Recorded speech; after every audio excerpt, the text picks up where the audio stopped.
Good afternoon, and welcome to today's Machine Design webcast. Our topic today, Motion Control and Integrated Motors, What You Need to Know, sponsored by Applied Motion Products. I'm Michelle Royal with Informa's Design, Engineering, and Sourcing Group. To begin, let me explain how you can participate in today's presentation. First of all, if you have any technical difficulties during today's session, simply hit F5 to refresh your webcast console. If you need assistance solving common issues, please click on the yellow help icon below the slides. Additionally, we welcome your questions during today's event. We will answer as many questions as possible during the Q&A session that will follow the main presentation, but please feel free to send in your questions at any time. To do so, simply type in your question into the question window on the side of your screen and hit the submit button. Also, please be aware that today's session is being recorded and will be available on the Machine Design website within the next few weeks. You'll be notified by email when the archive is available. Now, let's meet today's speaker. Eric Rice joined Applied Motion Products as an applications engineer in 1997. He has worked in the motion control industry for 20 years, specializing in step motors, servo motors, drives, and controls. Now let's turn things over to our presenter. Eric, the floor is now yours. Thank you, Michelle, and welcome everybody to today's webinar. I really appreciate you coming out. Today we're going to be talking about integrated motors, and before we get started, I'd like to tell you that when Applied Motion Products first started developing integrated motors many years ago, I was a skeptic. I didn't really get how customers would latch on to these products and be interested in them. And I've learned through the years that integrated motors offer a lot of benefits to customers, and all that feedback that I've gotten has come from end users and customers who've applied the products and through our sales channel, and that's what I'm going to focus today's presentation on, the benefits of integrated motors, as well as share with you some things that I found in surveying the marketplace and some of our competitors and other products that are on the market. So this first slide here, I'd really like to point out that I think a picture's worth 1,000 words, and this slide really shows how what I think in a nutshell is so great about integrated motors. On the left side, we've got a 200-watt servo motor in the foreground and a compatible servo drive on the back, and then a couple of cables, a motor power and a motor feedback cable. And then on the right, we've got an integrated motor, a 200-watt integrated servo motor. So the same torque and speed capabilities, the same programmability, essentially the same functionality, but you can really see how much cleaner and simpler the solution is. So if there's only one image you take away from today's webinar, I hope that this will be it, because I really feel like this is a good summarizing shot of what we're talking about. So what is an integrated motor? I think I use the term, assuming everybody knows, but just to be sure, this shows the picture in the upper left is one of our integrated step motors, and the exploded view of it below shows some familiar things about a step motor. We've got the rotor and the stator in the foreground, and then as we move backward past the rear end bell, we see the encoder, the drive controller board that's been designed to fit within the housing, and up on top we've got a connector board where we can access the digital inputs and outputs, the analog inputs of the drive. We've also got a power connection where we're typically going to connect, excuse me, 24 or 48 volts DC, and then we've got our communications connector too for programming, configuration, and network connections. The situation with integrated servo motor is essentially the same. Slightly different view on the exploded view. We've got the servo motor shaft and rotor over on the left, and in this particular example with this MDX integrated servo motor, it has a magnetic encoder, and that magnet is pressed into the rear shaft. The rear end of the shaft, and then stators in the middle, and then over on the right we see that drive controller board again with the encoder sensor on there, and up top we've got our connectors again for I/O, power, and communications. So the theme of the day is motion control. So that means we're going to be really focused on step motors, servo motors, and Bldc motors, as opposed to integrated induction motors that might be out there and things of that nature. You know, the key here with motion control is that all of these motors are designed to position and position very accurately. In my experience, the most full bucket of integrated motors is step motors. They're just a wide range of integrated step motors out there. Also quite a few different vendors for servo motors, and then there's also a handful of Bldc motors. So why use integrated motors? That's really one of the questions that I hope we can answer today. And to start off with the answer for that question, I've got a theoretical 4-axis system on the screen here.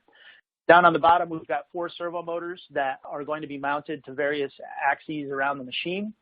And then somewhere on the machine, we've got a control panel, which is shown up at the top, where inside that control panel, among other things, we've got 4 servo drives, 1 for each motor. We've got a PLC that's coordinating the motion among the axes. And then we've got a power supply that would likely be providing, say, 48 volts DC to the servo drives. Now we've got to connect everything. So we start by connecting the motor power and motor feedback cables from the servo drives to the servo motors. Those are shown by the yellow and gray lines here. I've also assumed in this example that each axis will have a home switch or a sensor. The 2 motors on the left have like a mechanical switch, and the 2 on the right have a proximity sensor. Could be a photo eye or just about any type of home switch or sensor. But all of those need to be wired back to the servo drives as well, and those are shown with the green lines, those cables running back to the servo drives. Then inside the cabinet or control panel, maybe the PLC is connected to the 4 servo drives over a Ethernet network or a field bus network. That's shown with the orange lines. And then finally, we're going to connect the power supply to the 4 axes. So when you tally this up real quick, we've got 12 cables that are coming out of the control panel that have to be routed around the machine frame to each of the 4 servo motors. Now, single cable servo motors are becoming more popular, so we could assume that as well. For my presentation, I want to show a little bit more of the extremes, but if you had a single motor cable, you'd only have 8 cables coming out of the control panel. Now let's take that same system and look at it, what it would look like, or what it could look like with integrated servo motors. So I put the integrated servo motors down there on the bottom where the other servo motors were. And right off the bat, we don't need motor power or feedback cables because the drive is integrated with the motor. It's all taken care of for us.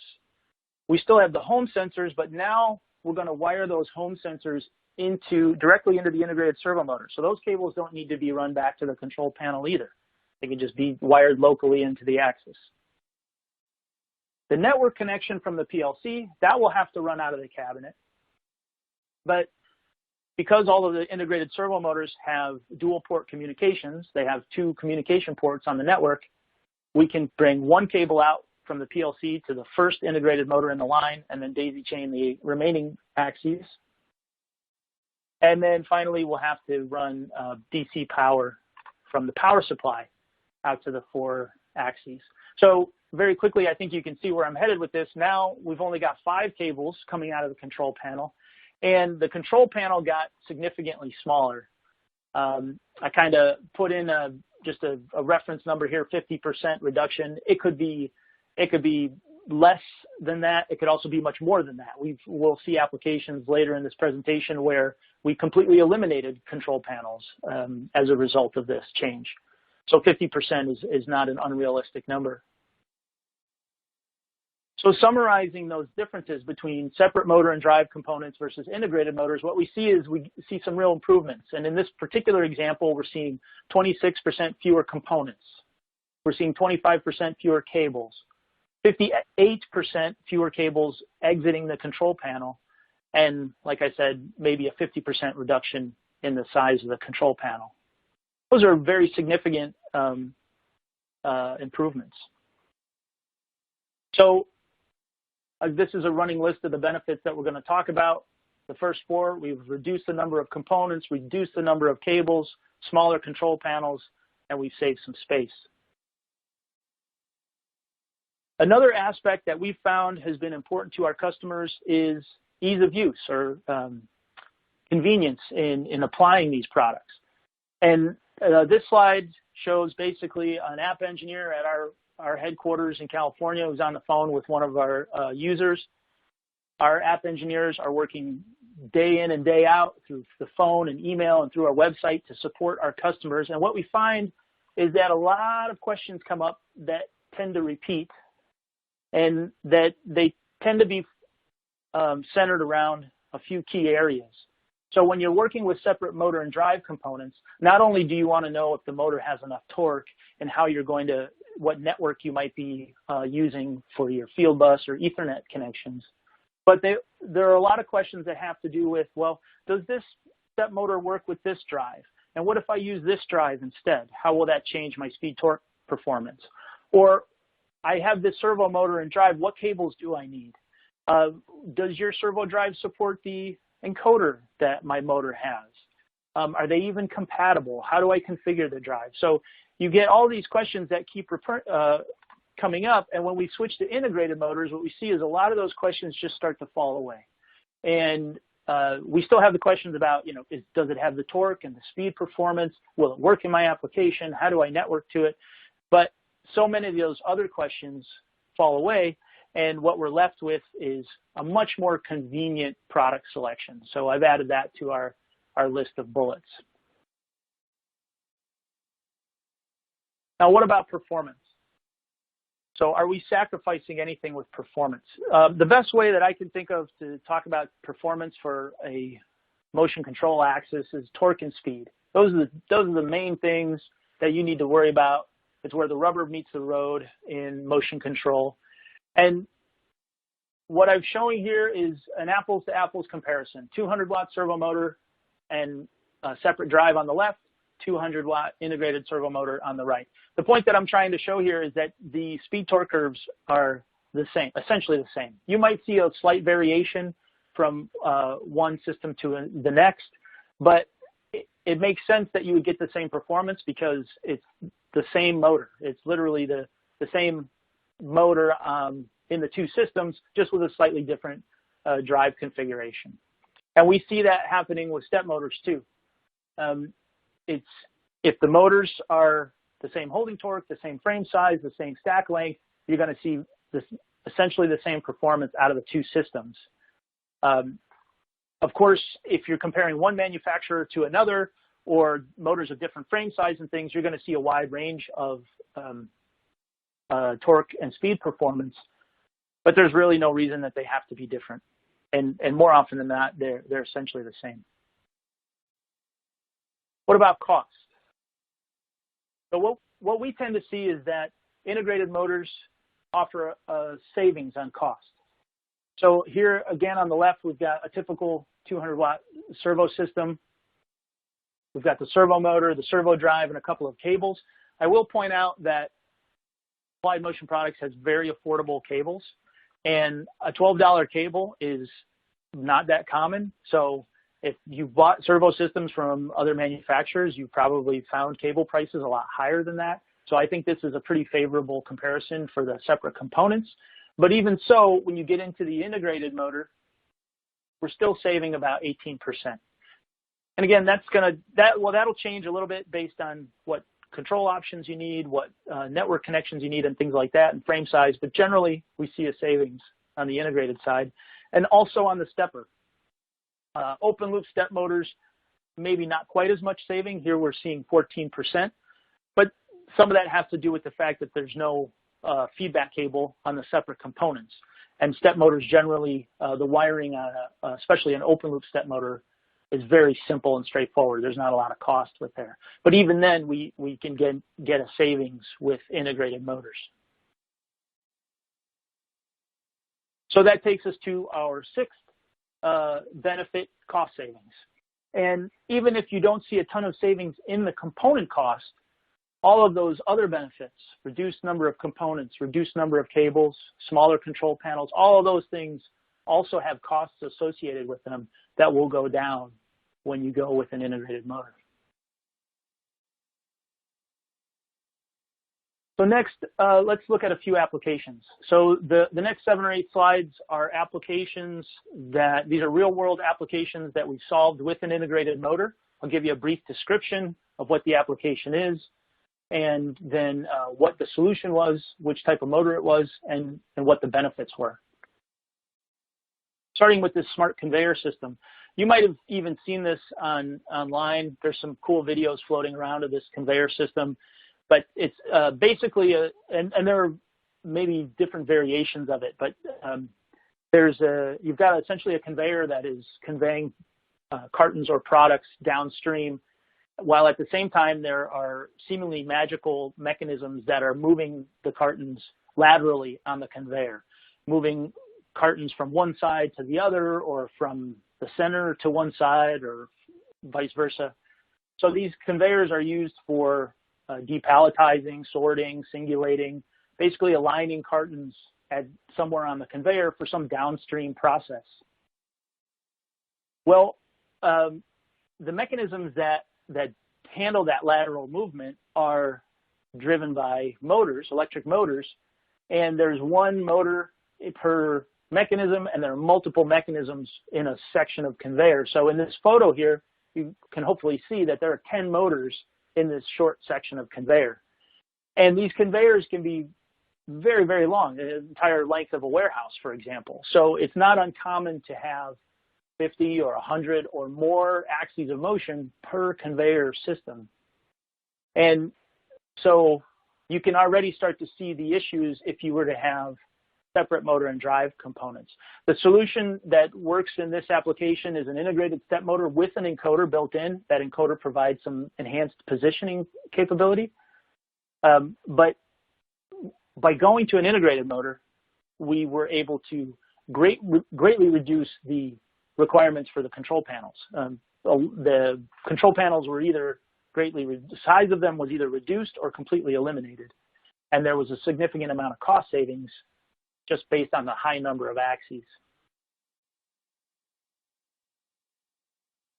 This next application is a machine that does automated sample testing in a laboratory environment. So an operator will load a bunch of samples into this rack system, and then there's an XYZ kind of a pick and place mechanism that will insert samples into a test chamber. The machine will run a variety of tests, and then they will pull the sample out of the chamber and move on to the next one. So the idea is that a lab technician could load up this machine, program all the tests they want run, click run, come back a few hours later, and have all the samples have been tested and all the test results have now been acquired. And for this application, we went with an integrated closed loop step motor. So closed loop step motor, which we call step servo, is basically a step motor with an encoder and servo firmware. So we're closing the servo loop around the step motor using the encoder. Has a lot of benefits. Peak torque, quieter, smoother operation. But we have other webinars that talk about that technology. So the benefits here are by eliminating the separate drives, we save space, and the size of this machine is critical. Everything needs to be as compact as possible since this is going inside a lab, and there's a lot of other data acquisition and test components that need to be in the machine. So the more room we can make for those, the better, and therefore we just get an overall reduction in the machine size. Next application is a bulk mail sorting application. So you can imagine with all the things that are shipping in the mail these days,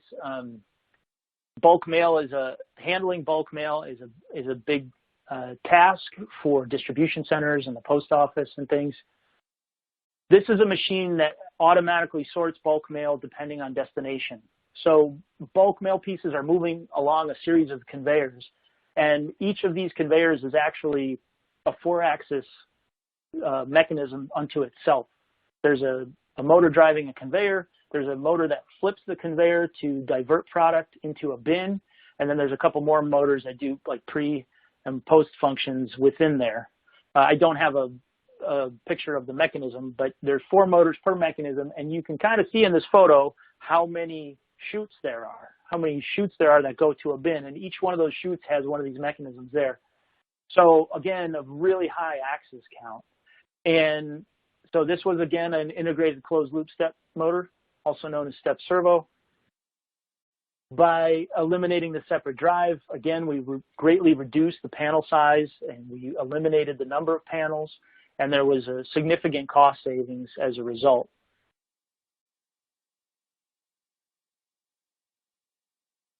Now, a low volume application, low quantity application. This is a tabletop fluid dispenser. This is a small machine that sits on the tabletop. An operator will use this to dispense an exact dose of a liquid. Think of the 2-part epoxy that you would buy at the hardware store, where you take it home and you press in the plunger and the 2 parts mix together to make the epoxy. This does something similar. The blue tower up on the top holds the integrated motor, and then the black plastic in the middle, that's a cover that is covering the syringe. And so basically when the operator presses one of the green buttons, the motor drives the plungers down with a screw, and it meters out the exact amount of liquid. The cool thing about this is that the integrated step motor that's in there, it has an encoder in it to do some position verification, and so they can confirm the exact dose. But that step motor also has an onboard controller with E² memory for storing motion profiles and some logic. And so there's no other controller on this machine. The push buttons are wired directly into the step motor controller, the integrated motor, and all the doses are pre-programmed as well. So there's no other PLC or PC running this. It's all done with the integrated motor. And so the only other accessory for this thing that's not shown is a power supply. But by getting rid of those additional components using a smart integrated motor, you've now got a machine that's very easy, very manageable for a person to move to where they need it. It's not heavy. And so basically we were able to keep the size of the machine and the weight way down by using an integrated motor.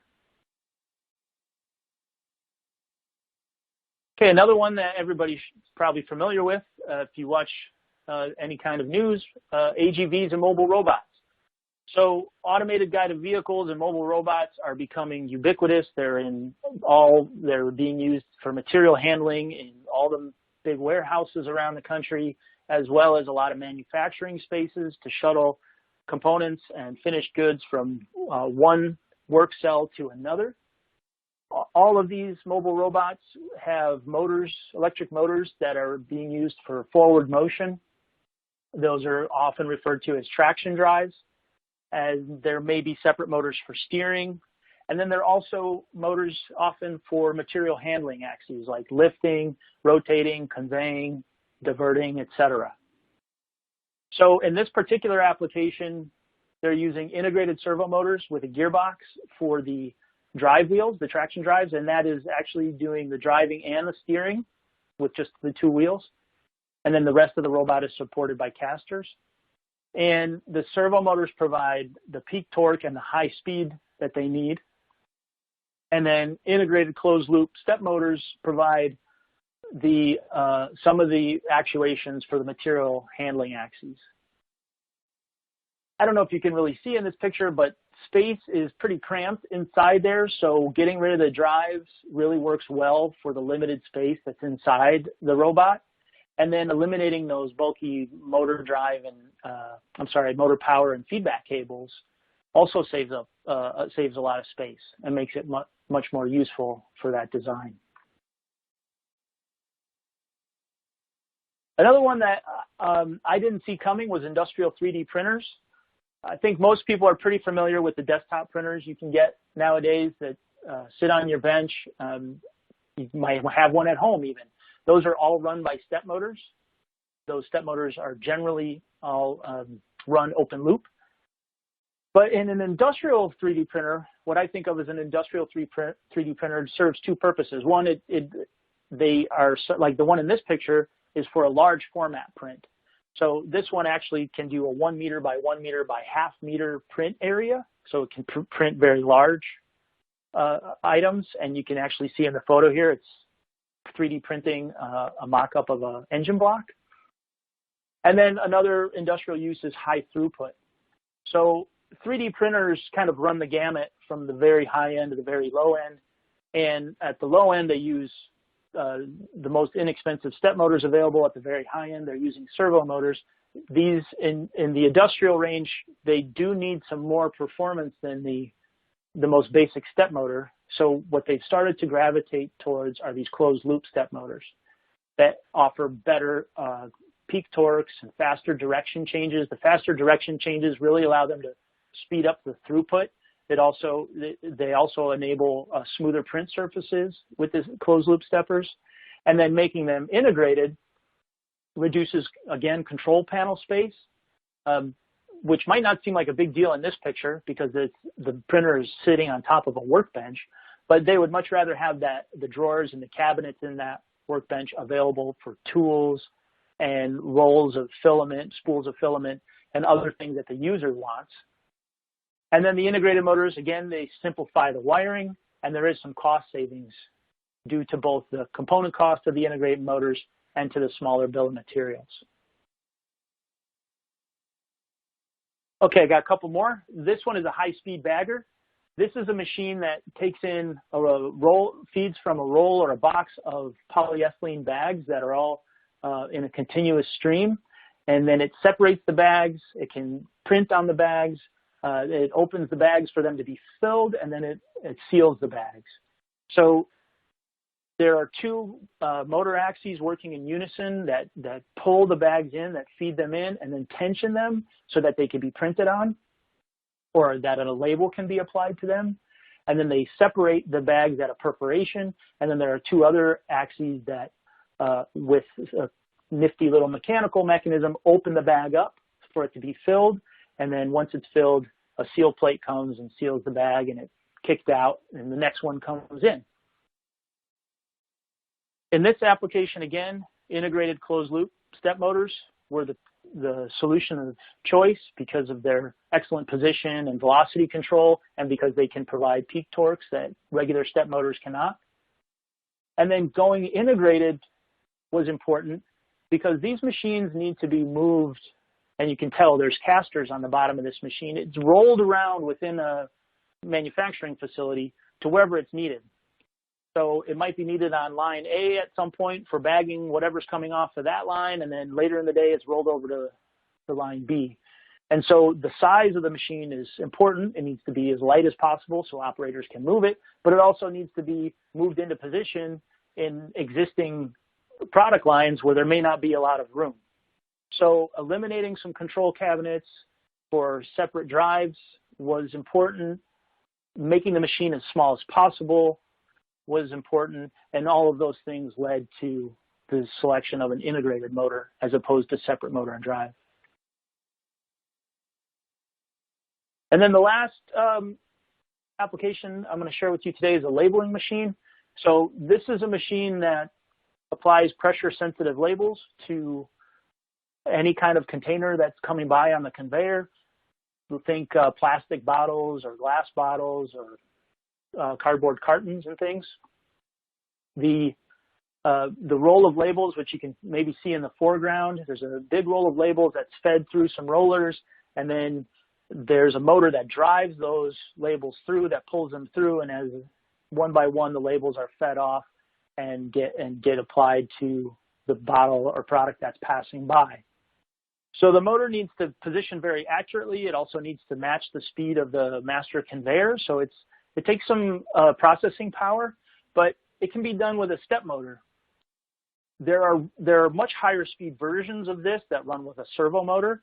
So many label machine manufacturers have a range of products, very high speed ones, very low speed ones. On the high end, they'll use servos. On the lower end, they'll use step motors. And in this one in particular, the goal was to get as much out of the machine as possible. So the integrated step motor gave them the performance they needed, but also getting rid of that extra space of the drive, help them meet their cost target, and help them get some cost out of the control cabinet and the cabling to get them what they needed. Now, hopefully at this point, you're thinking, why would I ever use anything else other than an integrated motor? But, you know, alas, there are some limitations, and I'd like to review those now as well. So what I've found in the surveying, not only of our product offering, but many of the other integrated motors that are available on the market, I found some interesting trends. One is that there's a class of integrated motors where I think you get the best value, where I think you get all the benefits that we've mentioned so far, and that is up to about 600 watts. So that pretty much covers all NEMA frame step motors up to about a NEMA 34, and then servo motors up to about an 80 millimeter frame, so like 40, 60, 80 millimeter frame. And what's common about all those motors is that they can be run with a DC supply voltage, typically 48, but some of them go up to 75. And by far the most common is 48 volts. And what's nice about that is it's an off-the-shelf power supply. So you can get an industrial 48 volt power supply from just about anywhere and run any of these integrated motors. And you can go up to, let's say, around 600 watts. And you're going to get all the benefits. You get the reduced number of components, the reduced number of cables, the smaller control panels. You're going to save space. You have that convenient product selection, and you have the cost savings. Now, once you get above 600 watts and things, there's only so many ways you can do that. You either have to pump a lot more current into the motor, which is going to generate a lot of heat, and the drive sitting on the back of the motor is not the easiest place to dissipate heat. Or you can increase the supply voltage, and that's what most manufacturers do. So I've seen some manufacturers advertise integrated motors up to 6 kilowatts. That's definitely on the high end of what I've seen. It's pretty common to see 1, 2, or 3 kilowatt integrated motors. And the thing that they have in common is that they either are supplied directly with 120 or 240 volts AC. And what you see there is you see a shift in the design. So this shows one motor where on the left it's a DC powered integrated motor, and the one on the right is it's AC powered cousin or sister. It's got a much bigger housing to contain the AC power components. And then the other trend you see is, and this is pretty popular in Germany, you'll see 480 volt 3-phase coming in, which is then converted to a high bus voltage of like 600 or 700 volts DC. And so what you have are the introduction of these expensive power components. Like you have to have a specialty power supply that will convert the 480 volt 3-phase into 700 volts DC, and then a distribution module that will distribute that 700 volts around to the integrated motors. But if you use these solutions, now you're going up to, like I said, 1, 2, 3, or maybe even 6 kilowatts. Of course, the motor frame sizes get a lot bigger. And what I see is that you still get a lot of the benefits. You're still reducing the number of components in the system. You're still reducing the number of cables. You still have the opportunity to shrink your control panels, and that's going to give you some cost savings. But the saving space, the convenient product selection, and the cost savings, some of those things go away. The motors get bigger. You have these more expensive power supply configurations that you can't just get off the shelf. And so it does take away a little bit of, in my mind, a little bit of the benefits of integrated motors. I think the best value is in that under 600 watts region. And then a few more reasons why you might continue to use separate motor and drive components. So when you have a separate motor and drive, it's virtually unlimited power. I've seen some manufacturers advertise servo motors up to 100 kilowatts. I've never seen one in person, but I've definitely seen 10 and 15 and 20 kilowatt servo motors in action. You're not going to get those in an integrated package, at least not yet. There are some differences in ambient temperature ratings with integrated motors. So many integrated motors are rated for a 25 degrees C ambient, whereas most standalone or separate servo motors are going to be rated for 40 or 50 or even 55 degrees C. So make sure you pay attention to that. Some of our integrated motors are rated for 40, some are rated for 25. Also in demanding environments, so hazardous location, for example, it might be difficult to find an integrated motor that's rated for hazardous locations, whereas a motor by itself can be more easily found. And also, you may not need the rating on the electronics. The motor might need to be in a hazardous location, but the drive electronics can be outside of that area. And there's, the savings on space and cost aren't as important as the safety required for the hazardous location. Food grade is another area. I have yet to see an integrated motor that's food grade rated, at least not a servo motor or step motor. And so I think it's another area where if you need a food grade motor that's stainless steel or coated with some kind of food grade epoxy, that it's more likely that you'll get separate components. Vacuum rated might be another situation. Safety functions could be another reason. Safe torque off, or STO, is becoming pretty popular on integrated motors. We're working on our next generation that will have STO.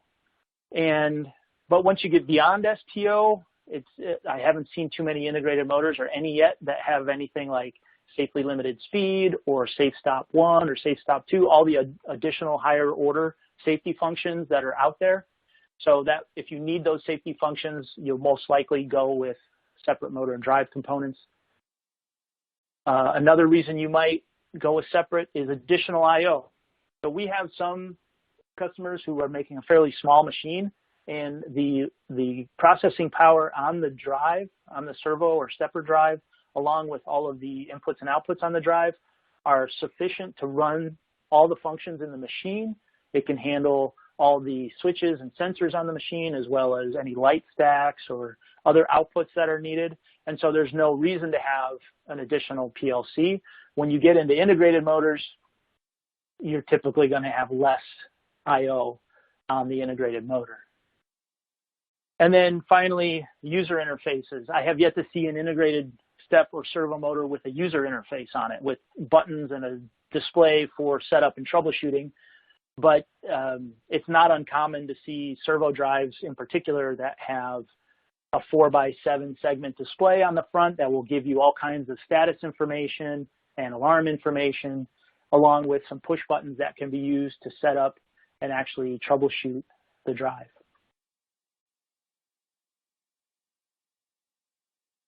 So in summary, these are the 6 benefits that I hope I've been able to convey to all of you with these examples in these slides and some of the application information.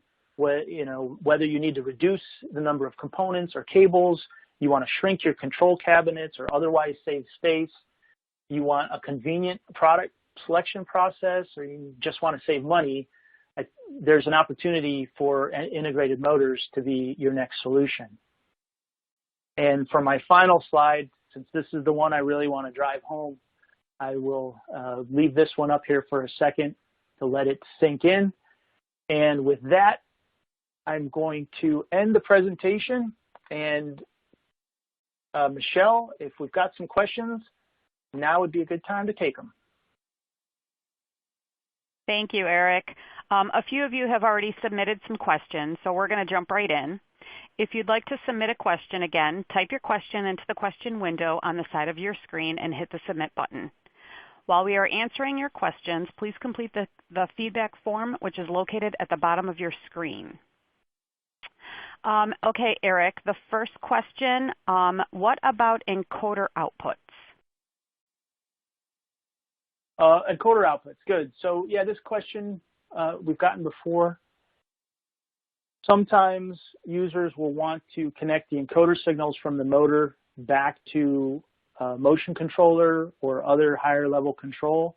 The encoder outputs are available on, it depends on the model. So for example, in the Applied Motion Products offering, we offer some with encoder outputs and some without it. The encoder outputs obviously eat up some of your I/O points. So like on field bus versions where we're doing CAN open or Ethernet IP, the encoder outputs typically aren't needed, but on other models where it's intended to work with a motion controller, obviously you need those encoder outputs. So it just depends on the model, and we can help you figure that out. Okay, next question. It seems your motors are induction motors. Are there any plans of bringing in permanent magnet motors into your integrated design? So if I gave the impression that our motors are induction motors, I apologize. All of our motors are, in fact, permanent magnet motors. So our step motors, our servo motors, and the Bldc motors that are on the market, those are all permanent magnet brushless type. So our step motors are conventional permanent magnet hybrid step motor, 50-pole motor. Our servo motors are permanent magnet brushless DC, AC excitation in the windings, 8 poles typically, and then the Bldc motors that I've seen are usually 8 or 12-pole motors as well. So all permanent magnet. Okay, next question. How do you troubleshoot a problem to isolate if it is a drive problem or motor problem? Oh, okay, yeah, that's a good question. So the nice thing about permanent magnet motors, as somebody pointed out earlier, brushless motors, is the main thing that's going to wear out is the bearings, and they don't really wear out. There's nothing really in the motor that's going to fail. Unless there's too much side load or too much thrust load put on the bearing, and what you'll see is bearing failure. It's very uncommon that we see motors fail, but generally if it's a bearing failure, you're going to see it and you're going to hear it. It's going to be obvious. And then you'll also see it in any of the diagnostics within the drive. So the drive would see that the current is climbing excessively. It might be shutting down if there's too much current draw. It's an interesting question because it just doesn't come up that often, I guess. I understand the concern because we have had customers in the past say, well, now if I replace the motor, if the motor goes bad, I just replace the motor. And if the drive goes bad, I just replace the drive. And they're concerned about putting those two things together. And the failure rate on these things is so low that this was one of the initial concerns I had about integrated motors, and it doesn't come up. I think maybe if you just jump in with 2 feet, you'll find out the same for yourself.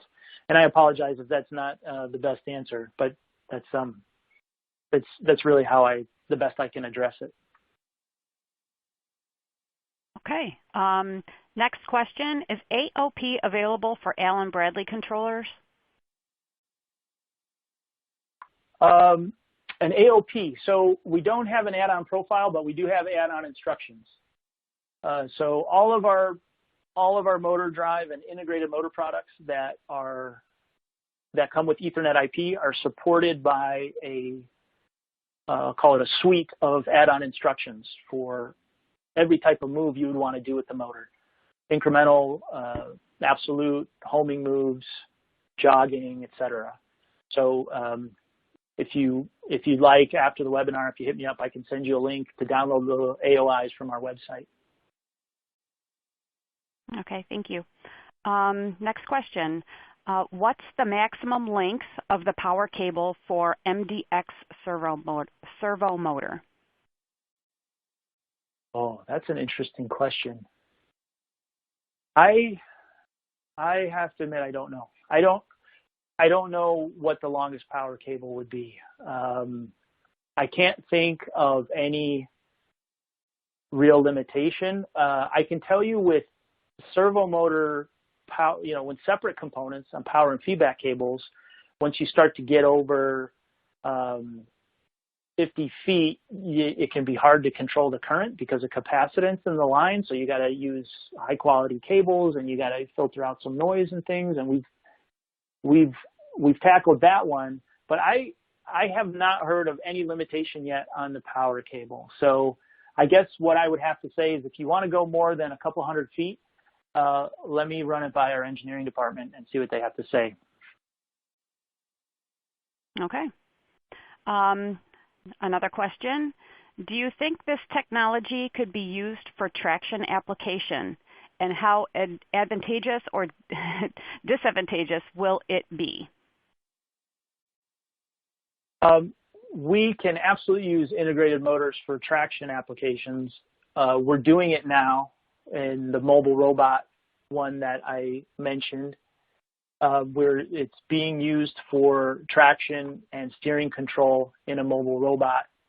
And there are no disadvantages that I know of. It's the elimination of the separate drives and the reduction in the number of cables has been nothing but advantageous for that application.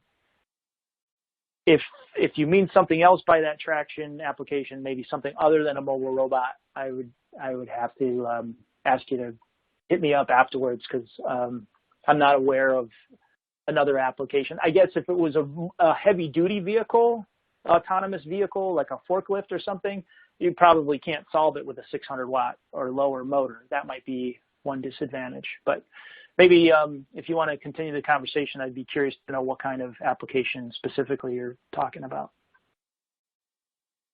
Okay. Next question. Can you do master and slave? Yep, we can do master and slave. We can feed the encoder signals out of one motor into the next. In fact, if you're going to be, well, if you were at Automate in Chicago in April, you might have seen this demo running in our booth where we had an integrated motor and a non-integrated servo system master slaving off of each other. The integrated motor was the slave in that example. But we definitely can do it. So yeah. Okay. Can you shed more light on the difference in step motors, servo motors, and Bldc motors? Yeah, the best way I could, to me, the main difference between a step motor and brushless motor, servo motors and Bldc motors is pole count. So a step motor is a 50 pole motor, and most servo motors and Bldc motors are much lower pole count, as low as 4 poles, but often 8 poles or 12 poles. That pole count is what determines your max speed. This is why step motors don't have much usable torque above 1500 or 2000 RPM. They have really good low speed torque because of that high pole count, but they don't have any speed.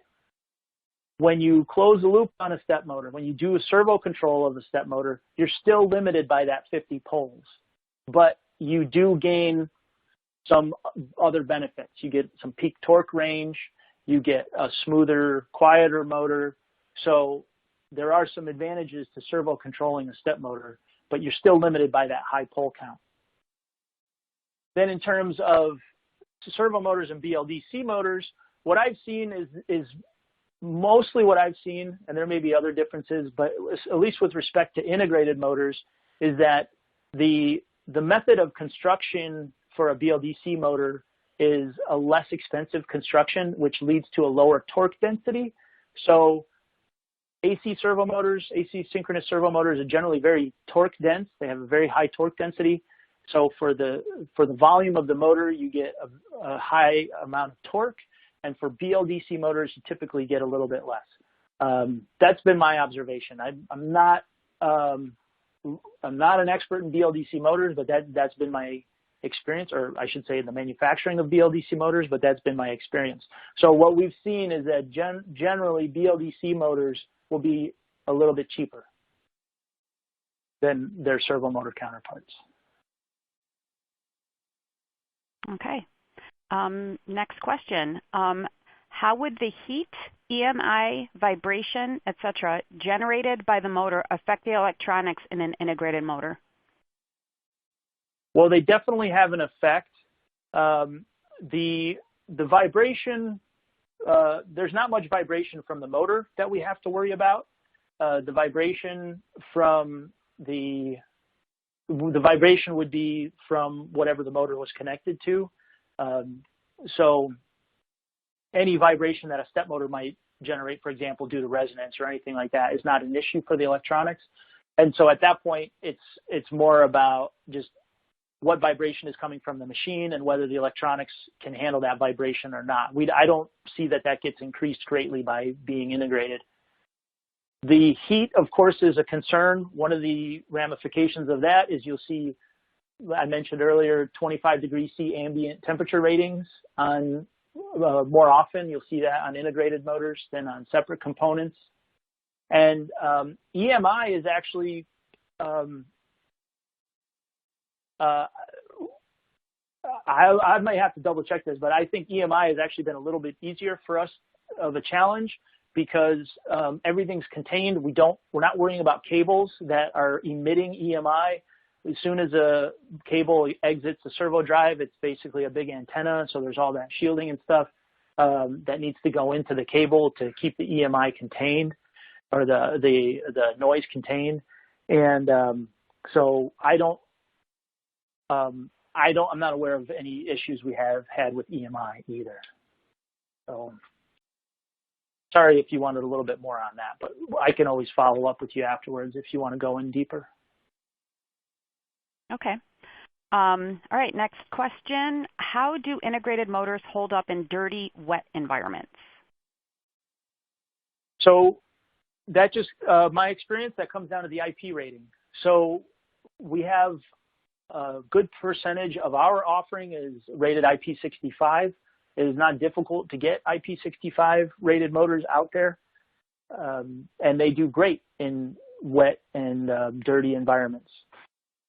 Just like any other IP65 rated motor or component. All of our IP65 rated integrated motors have M12 connectors, so you can get IP67 rated cord sets on there.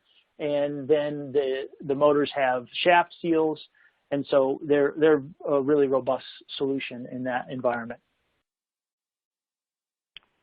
Okay. What markets are strongest for integrated motors? Oh, interesting. So what markets are strongest for integrated motors? I would say I personally have not seen one market latch on to our integrated motors in disproportionately. So at Applied Motion, we do a lot with medical machinery, packaging machinery, custom machinery, and I cannot say that one of those markets has been more drawn to integrated motors than the other. I think the benefits are universal enough that any industry would be interested in that. Of course, any application that requires a reduction in size and a simplification of the system is going to benefit from that. And had you asked me that 10 years ago, I would have probably said, well, only small machines where they don't have a control panel and they don't, less industrial applications. But I've seen just the opposite. I've seen industrial customers gravitate to integrated motors, end users and such, just as much as OEMs, because of the benefits in the reduced size of the control panel and the reduced costs when you come down to high axis count, for example. So it's pretty broad-based, I would say. Okay. What percent of the servo market uses integrated approach? I would guess it's a pretty small percentage. I don't know that number off the top of my head. I know that a lot of the industry analysis companies are starting to track that more. I know at the A3 we're talking about counting integrated motors separately from other motors, or at least in addition to other motion control solutions, I would say it's a fairly small percentage, maybe even less than 20%. On the stepper side, we're seeing integrated motors become more and more common. The servo side, I think it's still a growing trend. Because I think some of it has to do with the power ranges, because you still can't get above, say 6 kilowatts with an integrated motor. You're still seeing a lot of separate components, but I think the big chunk of the market is in that 1 to 2 kilowatt range, and there are plenty of integrated motor solutions there. So I think it's only a matter of time before you see that number grow. So I'm sorry, I don't have an exact number. I would guess though that it's definitely less than 40. I would say somewhere around 20% or less. Okay, thank you, Eric. Yeah. We have a few more minutes. Again, if you'd like to submit a question, you can do so. We have a few more minutes here. Next question. In case I cannot directly connect the motor shaft to the load, what is the recommended method to limit backlash and other issues? For example, timing belt.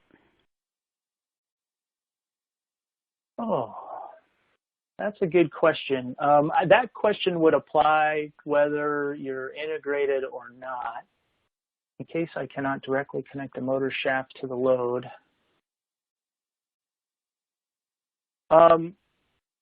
The best method that I know of to accommodate backlash electronically is backlash, some kind of compensation in your control algorithm that's going to mathematically account for the backlash in your system when you're positioning. I assume you're positioning back and forth, and so you've got this slop in the system that you want to account for. It could make, so that's what I've seen most, that's what most people will do. If you can't get rid of that sometimes we call it mechanical slop, then you want to account for it in your programming so that you can compensate for it. So when you move out and back, you're taking that backlash into consideration. Yeah, I think that's the most direct answer to that question.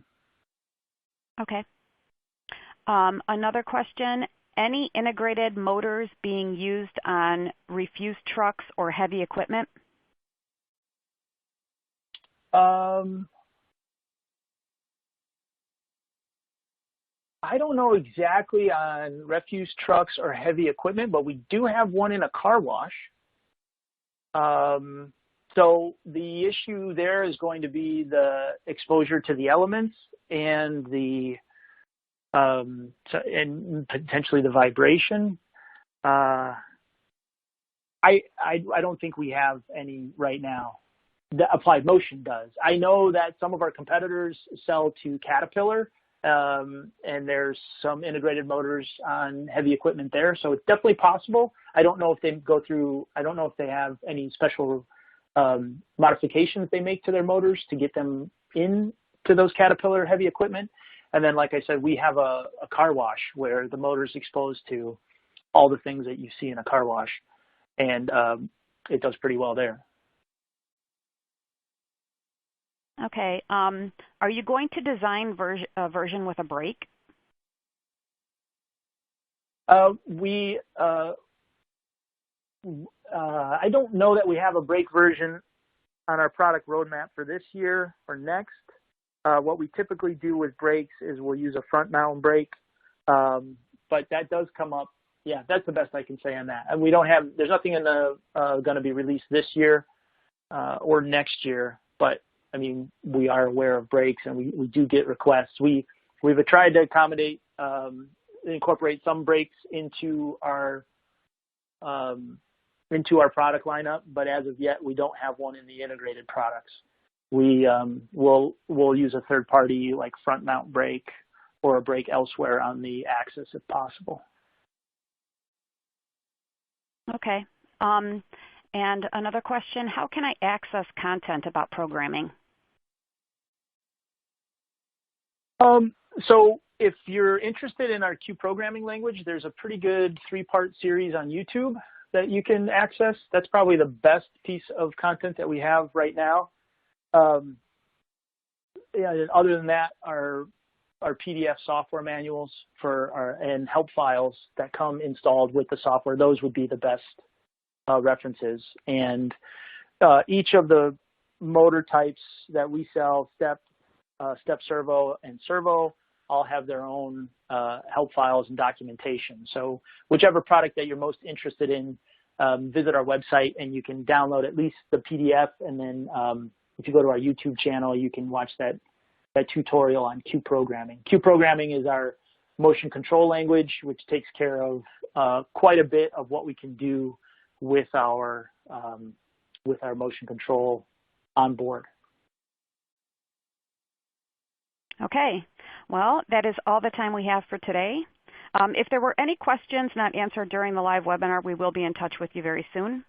I'd like to thank Eric for an outstanding presentation, as well as Applied Motion Products for sponsoring today's event, and of course for all of you for joining. Have a great rest of your day.